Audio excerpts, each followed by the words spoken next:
आपल्या पक्षाचे प्रांताध्यक्ष माननीय सुनीलजी तटकरे साहेब, विधिमंडळातील माझे सहकारी आपले शहापूरचे आमदार दौलतजी दरोडा, आनंदजी परांजपे, सूरज चव्हाण, नजीम मुल्ला, प्रमोद हिंदूराव, भरतजी गंगोत्री, सोनियाताई धामी, आपले जिल्हाध्यक्ष भरतजी गोंधळे, प्रतीक हिंदूराव, कल्पनाताई तारमळे, किसनराव तारमळे, प्रवीण खरात, प्रशांत इगडे, रामभाऊ सुरोशे, विलास सोनावळे, प्रवीण देशमुख, सौरव हिंदूराव, अविनाश इगडे, अरुण जाधव, बाळाराम कोरोज, राजाभाऊ सासे, मनोहर सासे, मायाते कटारिया, रमेश हनुमंते, अनंता ठाकरे, माझ्या ठाणे जिल्ह्यातून आणि ठाणे जिल्ह्याच्या वेगवेगळ्या तालुक्यातून उपस्थित असणारे सर्व राष्ट्रवादी काँग्रेस पक्षाचे सन्माननीय पदाधिकारी, कार्यकर्ते, सर्व माझे सहकारी, मोठ्या संख्येने आलेल्या माझ्या महिला भगिनी, पत्रकार मित्र, बंधू भगिनींनो आणि माझ्या तरुण मित्रांनो, आज इथं राष्ट्रवादी काँग्रेस पक्षाचा ठाणे जिल्ह्याचा कार्यकर्त्यांचा मेळावा आपण आयोजित केलाय। या मेळाव्याच्या निमित्ताने उपस्थित असणाऱ्या तमाम कार्यकर्त्यांचं, पदाधिकाऱ्यांचं, सहकाऱ्यांचं मी मनापासून स्वागत करतो।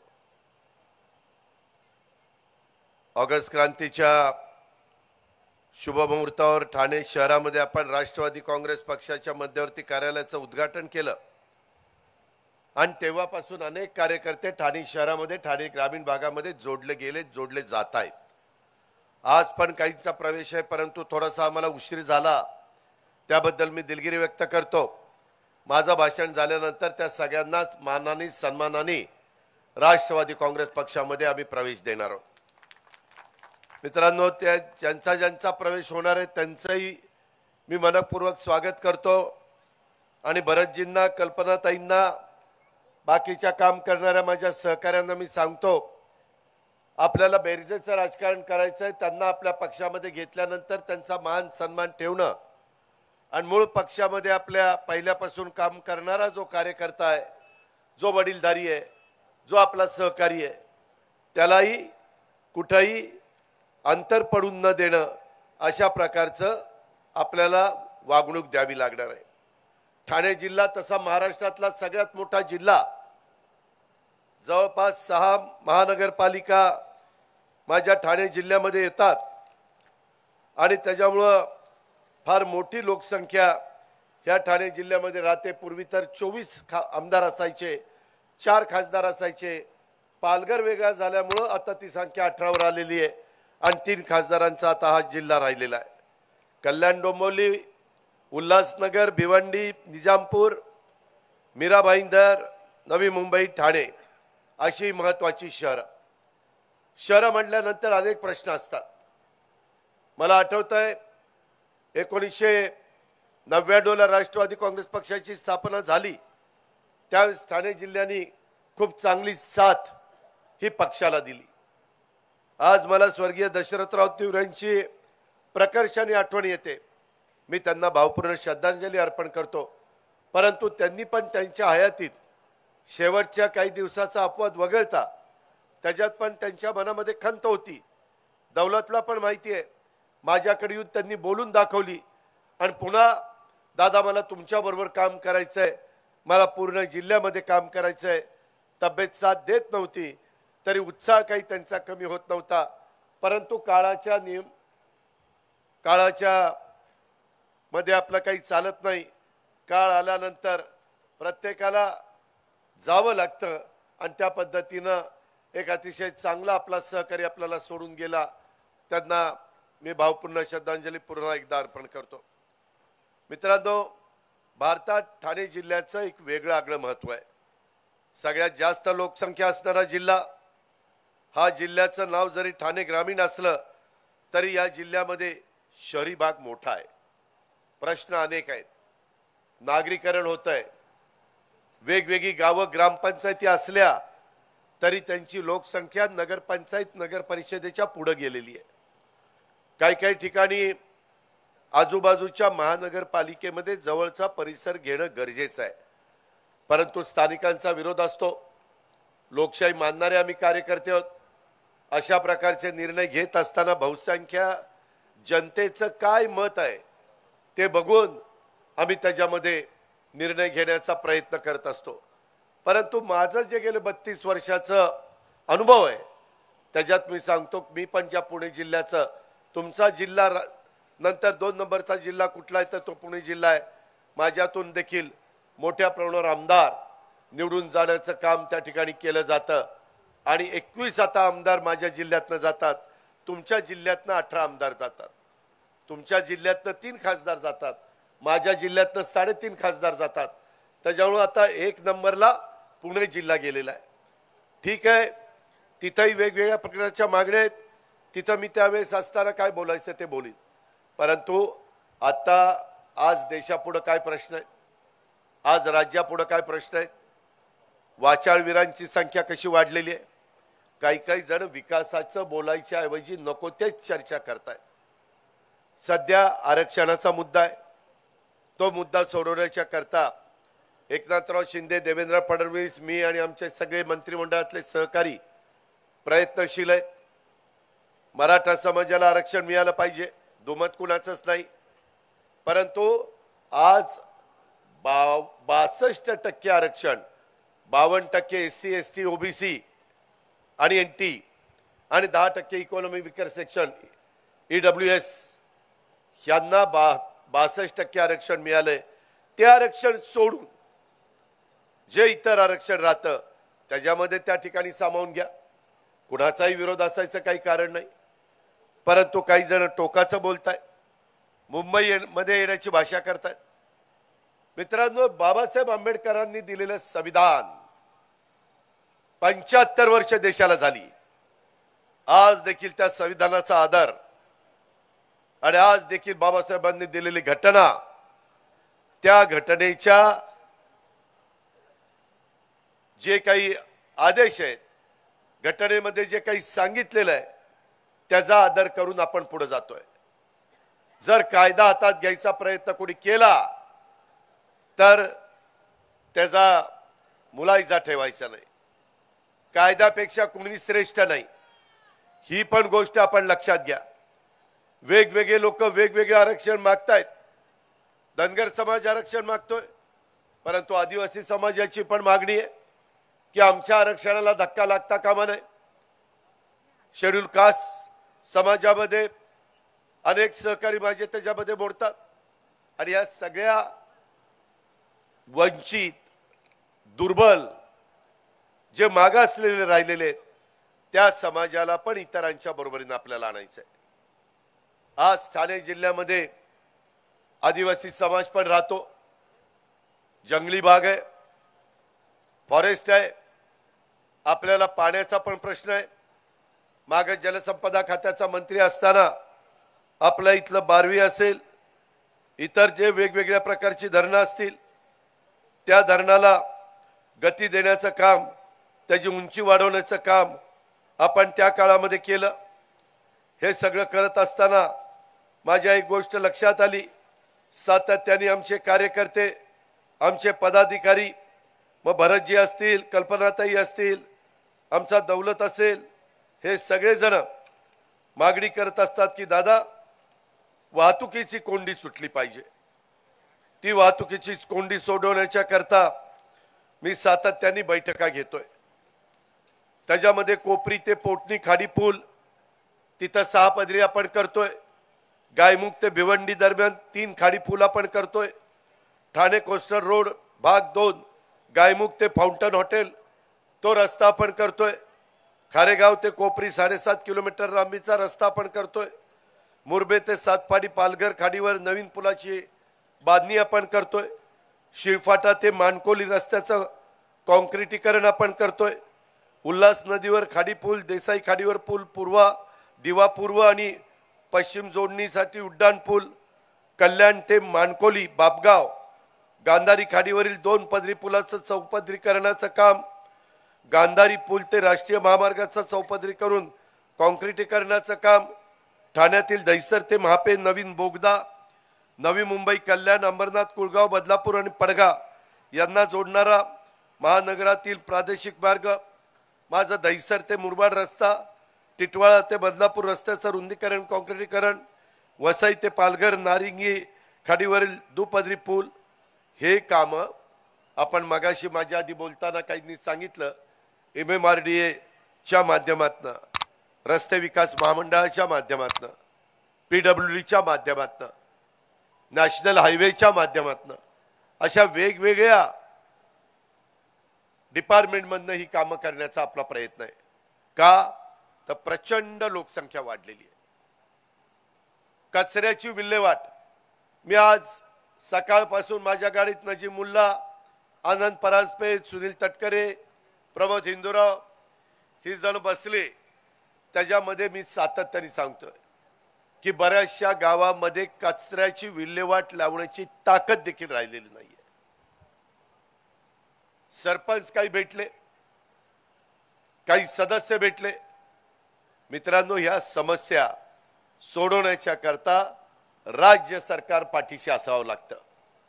पिण्याच्या पाण्याच्या करता नवीन धरणं बांधायचं म्हटलं, मग शाही धरण असेल, काळू धरण असेल, तर त्याही करता राज्य सरकारची साथ असावी लागती, केंद्र सरकारची साथ असावी लागती. राष्ट्रवादी काँग्रेस पक्षाची स्थापना झाल्यापासून अनेकदा हा पक्ष सत्तेमध्ये सहभागी झाला.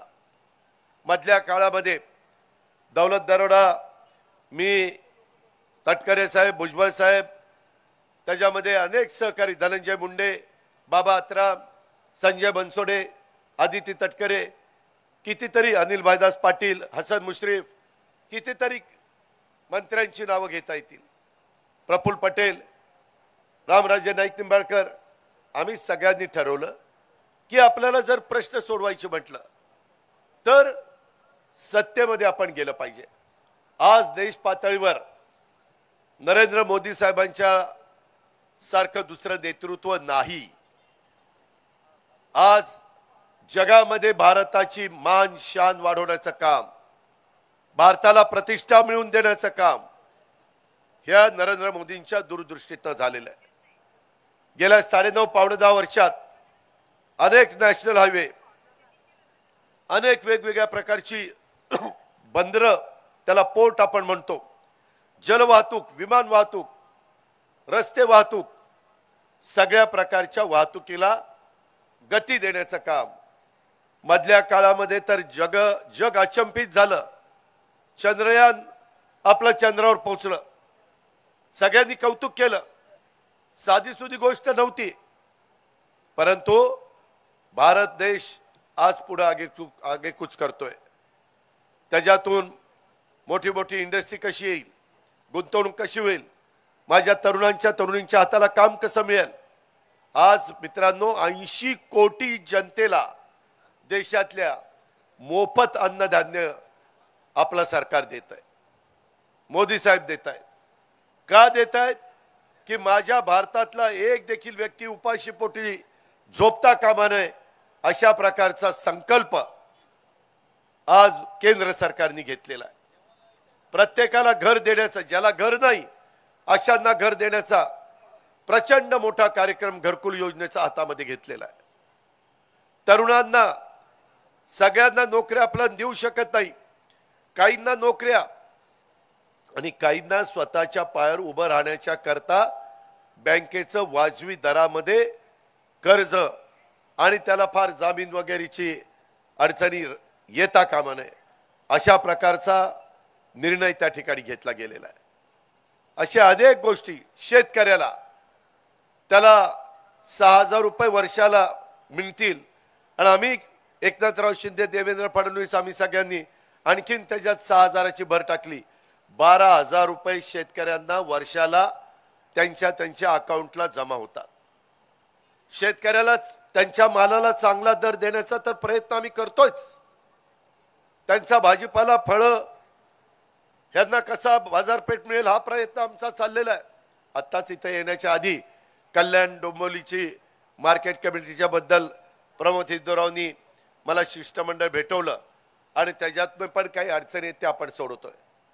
मला भरतजींना सांगायचंय, कल्पनाताई आहेत, दौलतचंद आमची तर वेळचेवर भेट होत असते, बाकीचे असंख्य कार्यकर्ते वेगवेगळ्या जिल्ह्याचे अध्यक्ष इथं आहेत, उल्हासनगरचे सगळ्याच भागातले कार्यकर्ते नेते आहेत की तुमच्या भागातल्या प्रश्नाची सोडवणूक करण्याच्या करता मी त्या मुंबईमध्ये असतो.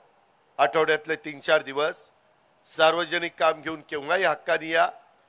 वैयक्तिक कामाला थोडंसं तिथं थांबवा, परंतु ज्याच्यातून राष्ट्रवादी काँग्रेस पक्षाच्या कार्यकर्त्यांमुळे तिथला सार्वजनिक प्रश्न निकाली निघणार आहे अशा प्रकारचे प्रश्न सोडवण्याच्या करता आपण सरकारमध्ये गेलेलो आहे.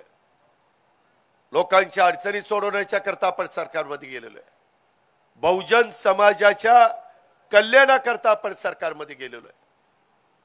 त्याच्यामध्ये आपला वैयक्तिक कुठला स्वार्थ नव्हता, परंतु स्वर्गीय यशवंतराव चव्हाण साहेबांनी पण त्या काळामध्ये सांगितलं की जे पद असतं त्या पदाचा वापर हा सर्वसामान्य माणसांचे प्रश्न सोडवण्याच्या करता करायचा असतो. ही जी शिकवण आहे त्या शिकवणीने आपण पुढे चाललोय. वय झाल्यानंतर काही वयाच्या नंतर थांबायचं असतं. हा वर्षानुवर्ष चालत आलेली ती परंपरा आहे, परंतु काही काही जण ऐकायला तयार नाही, हट्टीपणा करतात. माणूस 60ला आमच्या राज्य सरकारमध्ये तर 58लाच रिटायर होतात. ते म्हणतात अरे आम्हाला 60 पर्यंत तरी ठेवा. काही जण 65ला रिटायर होतात, काही जण 70ला रिटायर होतात, काही 75ला रिटायर होतात. 80 झालं तरी माणूस रिटायर होणार, 84 झालं तरी तुम्ही थांबणार. काय चाललंय काय? अरे आम्ही आहे ना करायला. आम्ही कुठं चुकलो तर सांगा ना आम्हाला. त्याच्यामध्ये आमच्यामध्ये तेवढी धमक आणि ताकद आहे. 5-5, 6-6 वेळेला आम्ही राज्याचं उपमुख्यमंत्री पद सांभाळलेलं आहे. आया बहिणींच्या करता चांगले योजना आम्ही राबवलेल्या आहेत. आदित्य तटकरेंनी आता चौथं महिला धोरण माझ्या महिलांच्या करता आणलेलं आहे. त्याच्यामध्ये महिलांना अधिक मान सन्मान प्रतिष्ठा कशी मिळेल, जन्माला आलेल्या मुलाला त्या मुलाचं नाव नंतर आईचं नाव नंतर बापाचं नाव नंतर आडनाव असा निर्णय आम्ही घेतलेला आहे. ह्याच्या आधी मुलाचं मुलीचं नाव किंवा बापाचं आणि आडनाव जन्माला घातलं आईनं आणि नाव बापाचं. त्याच्यामुळं कुठंतरी ती खंत आम्हाला होती. जेवढं बापाला महत्व आहे त्याच्यापेक्षा काकणभर जास्त महत्व आईला आहे. ही परंपरा पहिल्यापासून चालत आलेली आहे. अशा प्रकारचे निर्णय हे आपलं महायुतीचं सरकार घेत आहे. ठीक आहे, आमची विचारधारा वेगळी असेल. मागे देखील शिवसेनेबरोबर मी ज्यावेळेस कोरोनाच्या काळामध्ये काम करत होतो त्यावेळेस पण तुम्ही पाहिलंय, सकाळी 8 वाजता मंत्रालयामध्ये जाऊन बसायचो. काही जण म्हणायचे अहो दादा कोरोना झाला की मराला जालवर. म्हणलं मेलो तर मेलो, परंतु लोकांचे प्रश्न सुटले पाहिजे. जर शासनच मंत्रालयच उघडलं गेलं नाही, मंत्रालयच ठप्प झालं तर चांद्यापासून बांध्यापर्यंत काय अवस्था होईल? यंत्रणा हलेल का? शेवटी यंत्रणा हलवण्याची ताकद देखील असावी लागते आणि त्या पद्धतीने मित्रांनो आपण काम केलं. मगाशी अनेकांनी वेगवेगळे प्रश्न मांडलेत. सूरजनी मांडलेत, सुनीलजींनी मांडलेत, भरतजींनी मांडलेत, प्रमोदनी मांडलेत. प्रमोदनी काहीतरी क्रीडा विभागाचं काढलं ग्राउंड, जरूर आपण त्याच्यामध्ये लक्ष घालू. संजय बनसोडेकर आपलं खातं आहे, त्याला सांगू त्याच्यामध्ये लक्ष द्यायला. तुम्ही त्याच्यामधली कागदपत्र आणा. अडचणी असतील ते मंत्रालयातल्या मी सोडविल. खालच्या तळातल्या अडचणी तुम्ही सोडवा. वेळ पडली तर कलेक्टरला सांगायचं असेल तर सांगू, एसपीला सांगू, सीपीला सांगू, आयुक्ताला सांगू. सार्वजनिक कामं झालीच पाहिजे. तरुण तरुणींचं आरोग्य चांगलं राहिलंच पाहिजे. उद्याच्या काळामध्ये कुठल्याही प्रकारे आजार त्यांना होता कामा नये याकरता त्यांना व्यवस्थितपणे त्यांचा आहार, त्यांचा व्यायाम, त्यांचं आरोग्य हे आपल्याला चांगलं ठेवायचं आहे. आणि म्हणून आरोग्याच्या बाबतीत, शिक्षणाच्या बाबतीत, क्रीडा क्षेत्राच्या बाबतीत, साहित्य कला संस्कृतीच्या बाबतीत, शेतकऱ्यांच्या बाबतीत, अशा सगळ्या बाबतीमध्ये आम्ही त्या बाबतीमध्ये लक्ष ठेवून आहोत आणि म्हणून राज्याचं हित आणि सर्वसामान्यांचं कल्याण हे राष्ट्रवादी काँग्रेस पक्षाची भूमिका आहे आणि त्या भूमिकेतनं आम्ही पुढे चाललोय। आपल्या इथं MMRDAच्या माध्यमातून किंवा वेगवेगळ्या संस्थांच्या माध्यमातून माझा ठाणे जिल्ह्याचा हा सगळा परिसर असेल, इथला पिण्याचा पाण्याचा प्रश्न हा कसा सोडवता येईल, शहरी भागाला पाणी पुरवठा करत असताना माझ्या ग्रामीण भागावर देखील कोणत्याही प्रकारे अन्याय होणार नाही याची खबरदारी घेण्याच्या सूचना आम्ही संबंधित विभागाला दिलेल्या आहेत। त्यामुळे येत्या काळात काही काळामध्ये संपूर्ण ठाणे जिल्ह्याचा पिण्याचा पाण्याचा प्रश्न त्या ठिकाणी सुटणार आहे। माझं नाशिक ते मुंबई हे शहापूरवरून येणारा माझ्या इगतपुरवरून येणारा रस्ता त्याचंही काम आता आम्ही हातामध्ये घेतलेलं आहे। आपण वंदे भारत ट्रेन माझं मुंबई ते नाशिक सुरू केलेली आहे। पर्यटनाच्या दृष्टीने आपण चालना देतोय। समृद्धी महामार्ग आपला पूर्ण होत आलेला आहे, त्याच्यातून देखील एक दळणवळणाचं उत्तम सुविधा ही माझ्या उपराजधानी नागपूर ती आपल्या देशाची आर्थिक राजधानी मुंबई इथपर्यंत आपण करतोय। त्याच्यातनं कारण काय, त्याच्यातनं रोजगार निर्माण होतो, त्याच्यातनं तरुण तरुणींच्या हाताला काम मिळतं आणि ह्या करता राष्ट्रवादी काँग्रेस पक्ष सातत्याने पुढाकार घेतो। काही काही जण वेगवेगळ्या प्रकारचे चर्चा करत असतील, त्या चर्चेला मी जास्त महत्त्व देत नाही, मी विकासाला जास्त महत्त्व देतो। ठाणे जिल्ह्याचा नियोजनबद्ध पद्धतीनं विकासावर आपण भर देऊया। क्लस्टर योजनेच्या माध्यमातून माझ्या ठाणे जिल्ह्याच्या शहरातला विकास आपण त्या ठिकाणी करूया। ठाणे जिल्ह्याच्या विकासाला निधीची कमतरता भासू नये। मला वाटतं उद्यापासूनच येणारं वोट अँड अकाउंट ह्या निमित्तानं प्रत्येक जिल्ह्याचा आढावा घेणार आहे। त्याही वेळेस माझ्या ठाण्यासारख्या महत्त्वाच्या जिल्ह्याला निधी कसा देता येईल अशा प्रकारचा माझा प्रयत्न निश्चितपणे राहणार आहे। आपली अर्थव्यवस्था अधिक मजबूत होते। जागतिक पातळीवर आपण आता नरेंद्र मोदी साहेबांच्या नेतृत्वाखाली भारताची अर्थव्यवस्था टॉप 5 वर पोहोचलेली आहे। बाकी सगळे आपल्या मागे आहेत। GDP दर आपला वाढलेला आहे। आता चायनाचा पण GDP दर कमी झालेला आहे। महामानवांच्या विचारावरच ह्या राष्ट्रवादी काँग्रेस पक्षाची वाटचाल चाललेली आहे। आपला महाराष्ट्र हा शूरांचा महाराष्ट्र, वीरांचा महाराष्ट्र, संतांचा महाराष्ट्र, महात्म्यांचा महाराष्ट्र, महापुरुषांचा महाराष्ट्र आहे। छत्रपती शिवाजी महाराज, क्रांतीसूर्य महात्मा ज्योतिराव फुले, राजर्षी शाहू महाराज, भारतरत्न डॉक्टर बाबासाहेब आंबेडकर, त्याच्यामध्ये सावित्रीबाई फुले, पुण्यश्लोक अहिल्यादेवी होळकर, मौलाना आझाद असे कितीतरी महान पुरुषांची आणि स्त्रियांची नावं घेता येतील की ते सगळे लोक, सगळे महापुरुष आणि स्त्रिया हे राष्ट्रवादी काँग्रेस पक्षाचे आदर्श आहेत आणि ह्या महामानवांच्या विचारावरच राष्ट्रवादी काँग्रेस पक्ष सरकारमधील आणि राज्यातील पुढची वाटचाल करणार आहे। आपलं विजन हे क्लिअर आहे, हे पण आपण सगळ्यांनी लक्षामध्ये ठेवलं पाहिजे। पक्षाची पुढची दिशा ही काय असावी, त्याच्यामध्ये राज्याच्या विकासात आपलं आणि आपल्या पक्षाचं काय योगदान असलं पाहिजे याबाबत देखील राष्ट्रवादी काँग्रेस पक्षाचं विजन हे क्लिअर आहे। राज्याचा सर्वांगीण विकास हेच आपलं ध्येय आहे। त्यामुळे या ध्येयापासून आपण कधी पण फारकत घ्यायची नाही अशा प्रकारचा आपण निश्चय करून आपण आजच्या सभेच्या समारोप झाल्यानंतर आपल्या भागामध्ये जायचंय। कधी कुणाला वाऱ्यावर सोडायचं नाही। जे योग्य वाटतं ते अगदी मनापासून आपण करायचं। एकदा घेतलेल्या निर्णयापासून आपण कधी बाजूला जायचं नाही। कोणत्याही परिस्थितीमध्ये तुमच्या माझ्या छोट्या मोठ्या कार्यकर्त्याला किंवा पदाधिकाऱ्याला वाऱ्यावर सोडायचं नाही। त्यामुळं राज्यातली जनता निश्चितपणे आपल्यावर विश्वास ठेवेल, आपल्या पाठीशी उभं राहील। जातीपातीचं नात्यागोत्याचं राजकारण तर अजिबात करायचं नाही। समाजातला अल्पसंख्याक समाजाला मला सांगायचं आहे, यावेळेस पुरवणी मागण्यामध्ये ह्या घटकाला जास्तीत जास्त निधी देण्याचं काम हे आम्ही सगळ्यांनी त्या ठिकाणी करून दाखवलेलं आहे। ते आता तुमच्यापर्यंत पोहोचवण्याच्या करता राष्ट्रवादी काँग्रेस पक्ष त्याच्यामध्ये समन्वयाची भूमिका त्याला घ्यावी लागेल। उद्याच्या काळामध्ये आता लवकरच राष्ट्रवादी काँग्रेस पक्ष, भाजप आणि शिवसेना, शिंदेसाहेब शिवसेना हे सगळ्यांनी एकत्र आम्ही जसं वरिष्ठ पातळीवर त्याच्यामध्ये एकत्र आलोय महाराष्ट्राच्या भल्या करता एकत्र आलोय, देशाच्या वाटचालीच्या करता एकत्र आलेलो आहे। नरेंद्र मोदी साहेबांना तिसऱ्यांदा पंतप्रधान करण्याच्या करता आपण एकत्र आलेलो आहे। 24 तासातले 18-18 तास काम करतात। 9.5 वर्षात कधी पंतप्रधानांनी दिवाळी पाहिली नाही। दिवाळीला घरी न थांबता बॉर्डरवर जाऊन जवानांच्या बरोबर त्यांनी त्या ठिकाणी दिवाळी साजरी केली। हे सगळा इतिहास आपल्या बरोबर आहे आणि त्याच्याकरता एकंदरीतच ठाणे जिल्ह्यामध्ये कधी कधी गुंडगिरी डोकंवर काढते, कधी कधी कोण दहशत माजवतं, कोण दादागिरी करतं, कोण समाजातल्या गरीब वर्गाला जाणून बुजून त्रास देण्याचा प्रयत्न करतं।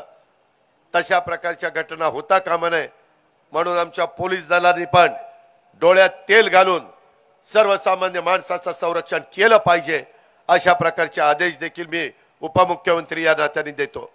वेडेवाकडे धंदे अजिबात चालता कामा नये। माझ्या राष्ट्रवादी काँग्रेस पक्षामध्ये देखील आज ज्यांचं स्वागत करणार आहे त्यांचं तर मी अभिनंदन करतो पक्षामध्ये, पण आता त्यांच्यावरही जबाबदारी वाढलेली आहे। त्यांच्या आमच्या तुमच्यामुळं पक्षाला कमीपणा येईल असं कुठलंही कृत्य होता कामा नये। वेडेवाकडे व्यवसाय होता कामा नये। चुकीच्या गोष्टींना पांघरून घालण्याचा प्रयत्न करू नका। ज्यांच्यावर अन्याय होईल त्या अन्यायावर वाचा फोडण्याच्या करता आपण आपलं सर्वस्व पणाला लावू, परंतु जो चुकत असेल तो आपला घरचा असला, जवळचा असला, पक्षाचा असला तरी त्याला आपण सांगितलं पाहिजे, बाबा हा तर चुकला, हे चालणार नाही, ह्याच्यातनं शिस्त मोडून चालणार नाही। पक्ष शिस्तीत चालला पाहिजे, संघटना शिस्तीमध्ये चालली पाहिजे। छत्रपती शिवाजी महाराजांनी 18 पगड जातीला घेऊन 12 बलुतेदारांना घेऊन हिंदवी स्वराज्याची स्थापना केली। त्यांनी सर्व जाती धर्माला आपलंसं करण्याचा प्रयत्न केला। तीच भूमिका आपली आहे।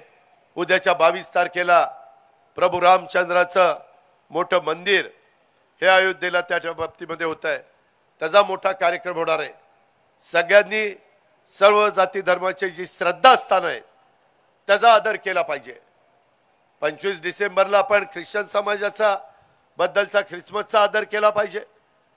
बकरी ईद असेल, रमजान ईद असेल, त्या आपल्या मुस्लिम बांधवांच्या समाजाचा महत्त्वाच्या सणाचा आदर केला पाहिजे। दिवाळी, गुढीपाडवा, दसरा, संक्रांत ह्याही वेगवेगळ्या सणाचा आपण आदर केला पाहिजे। गणेश उत्सव आहे, त्याच्या संदर्भातले वेगवेगळ्या प्रकारच्या नवरात्र उत्सव आहे, त्याच्यामध्ये आपला दहीहंडीचा उत्सव आहे। असे अनेक उत्सव आपण सगळे जाती धर्माचे लोक एकत्र येतो आणि ते अतिशय चांगले साजरे करतो। ही आपली परंपरा आहे, ही महाराष्ट्राची शिकवण आहे। हा शाहू फुले आंबेडकरांचा, शिवाजी महाराजांचा त्या ठिकाणी विचार आहे। त्या विचारानेच आपण पुढे जाऊया आणि मला विशेषतः भरतला आणि बाकीच्या सगळ्या सहकाऱ्यांना, कल्पनाताईंना सांगायचं आहे, इतरही कार्यकर्त्यांना सांगायचं आहे की कुठेही कमी पडू नका। वेळ कमी आहे। मार्चच्या पहिल्या आठवड्यात लोकसभेचा आचारसंहिता लागेल, त्यावेळेस आपला कार्यकर्ता बूथ वाईज कमिट्या झाल्या पाहिजेत। युवक असू देत किंवा महिला असू देत किंवा वडीलधारी असू देत, ह्याच्यात कुठेही कमतरता भासता कामा नये। काम मोठं जिकिरीचं आहे, त्याच्यामध्ये प्रमोद असेल, आनंद असेल, नजीम असेल, यांनी पण शहरी भागामध्ये लक्ष देत ग्रामीण भागामध्ये लक्ष दिलं पाहिजे।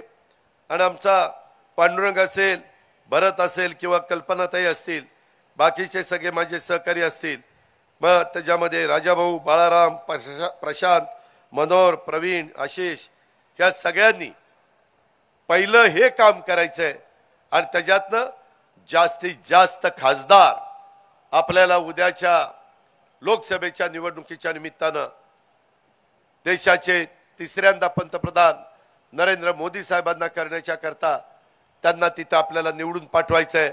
आणि त्याच्यानंतर विधानसभा आहे, त्याच्यानंतर इतर वेगवेगळ्या प्रकारच्या निवडणुका आहे। त्या निवडणुकीच्या निमित्तानं पुन्हा एकदा राष्ट्रवादी काँग्रेस पक्षाची ताकद काय आहे, राष्ट्रवादी काँग्रेसमय माझा ठाणे जिल्हा कसा आहे ते आपल्याला सगळ्यांना एकत्र येऊन काम करून दाखवायचं आहे। त्याच्यात तुमची माझी एकजूट दिसली पाहिजे, त्याच्यात तुमचं माझं एक दिलादी काम होतंय ते दिसलं पाहिजे. एकमेकाच्या बद्दल कुठलाही दुस्वास, एकमेकाच्या बद्दल आकस, एकमेकाच्या बद्दल कुठेतरी अंतर हे देखील पडता कामा नये. समाजामध्ये तेढ निर्माण करण्याचं काम काही करत असले तरी त्यांना कुठल्याही प्रकारे थारा मिळता कामा नये. अशाच प्रकारचं काम राष्ट्रवादी काँग्रेस पक्षाच्या आदिवासी, बिगर आदिवासी भागात, शहरी भागात, ग्रामीण भागात सगळीकडे दिसलं पाहिजे. आणि ते काम दाखवण्याच्या करता आम्ही राज्य स्तरावर देखील तुम्हाला साथ देण्याच्या करता, तुम्हाला मदत करण्याच्या करता, तुम्हाला विकासाच्या करता, सहकार्य करण्याच्या करता, निधी देण्याच्या करता कुठं कमी पडणार नाही याबद्दलची खात्री देतो. ज्या उत्साहाने आज ठाणे शहरामध्ये स्वागत केल्यापासून इथपर्यंत येईपर्यंत माझ्या आया बहिणींना आम्हाला ओळलं.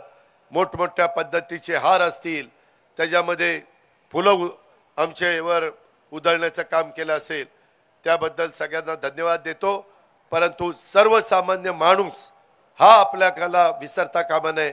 त्याची अडचण सोडवण्याच्या करता अधिक लक्ष द्या हेच आव्हान करतो आणि आपल्या सगळ्यांची रजा घेतो. जय हिंद, जय महाराष्ट्र. राजकारणातील प्रत्येक अचूक बातमीचे सर्वात आधी अपडेट्स मिळवण्यासाठी सरकारनामाच्या सर्व सोशल मीडिया प्लॅटफॉर्मला लाईक, फॉलो आणि सबस्क्राईब करा. तसंच सर्व नोटिफिकेशनसाठी बेल आयकॉन प्रेस करायला विसरू नका.